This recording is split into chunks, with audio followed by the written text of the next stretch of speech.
এক সুন্দর সকালে রাজহাঁস এবং ব্যাঙ একটি পুকুরের পাশে দেখা করল। রাজহাঁস ছিল সাদা পালকের আর ব্যাঙ সবুজ রঙের।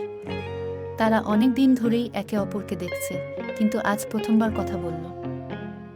শুভ সকাল ব্যাঙ, তুমি কি করছো? শুভ সকাল রাজহাঁস, আমি একটু রোদ পোহাচ্ছি। তুমি? আমি একটু সাঁতার কাটতে এসেছি। এই পুকুরের জল সত্যিই ঠান্ডা আর স্বচ্ছ। হ্যাঁ, এই পুকুর আমার খুব প্রিয়। তুমি কি সাঁতার কাটতে পারো? অবশ্যই। আমার পা গুলি লম্বা ও শক্তিশালী। তুমি তো দারুণ লাফাতে পারো, তাই না? হ্যাঁ, আমি লাফাতে পারি। এটা আমার জন্য খুব মজা। তুমি কি কখনো চেষ্টা করেছো? না, কিন্তু আমি দেখতে চাই তুমি কেমন লাফাও। ব্যাঙ কিছুক্ষণ চুপ করে রইল। তারপর সে লাফিয়ে লাফিয়ে ঘাসের মধ্যে দিয়ে গেল। রাজহাঁস আনন্দে হাসল। তুমি সত্যিই চমৎকার লাফাতে পারো ব্যাঙ।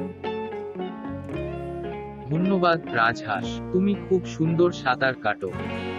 তারা অনেকক্ষণ কথা বলল এবং বুঝল যে ভিন্নতা থাকা সত্ত্বেও তারা ভালো বন্ধু হতে পারে।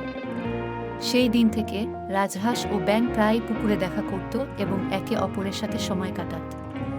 তাদের বন্ধুত্ব দিন দিন আরও গভীর হতে লাগল।